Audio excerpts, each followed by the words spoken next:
Hey everybody, Jeff Evely here. It's another beautiful day out on the Atlantic coast. And I was just reflecting on some of the things that I said during my last video about how that absolute man-child, Scott Reed, made an absolute fool out of himself on CTV by having an absolute man period over the fact that I have a spine and he does not, stating, we live in a society. And as I pointed out, North Koreans also live in a society, as did Nazis before that. Living in a society is not a reason for me to suspend disbelief and not exercise my own good judgment. In fact, I have a civic duty to exercise my own good judgment in light of those historical lessons. However, I think we've touched on something here that is of fundamental importance to Canadians, and that is that we are not discussing the differences between left and right and the dangers of their excesses properly here in Canada.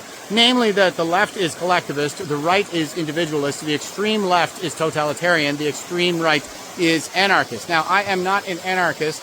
I do believe in basically just enough state power to pacify the territory, secure our rights and freedoms, and prevent the coercion and exploitation of our citizens. However, I also understand that too much power concentrated in the hands of too few always leads to carnage, exploitation, and oppression. So there is a need to balance these things. Now, on the left, the mindset is collectivist. And the problem with collectivism is they tend to favor group rights. And the problem with group rights is that they have a tendency to drive more tribalization within our society, to balkanize us into enclaves, and that tends to lead to more conflict and strife within our own society.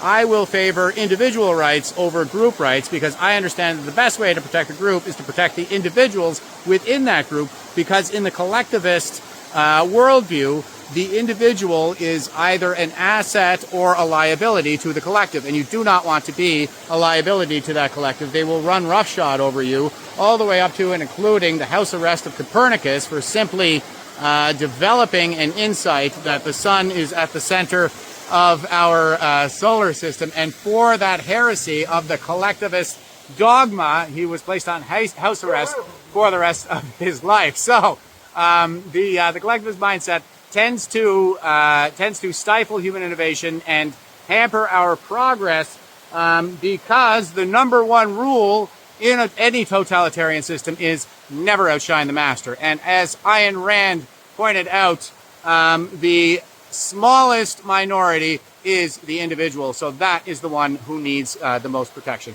All right. Thanks, everybody. It's another beautiful day, I must say. And I hope you're all getting a chance to enjoy it. Have a good one.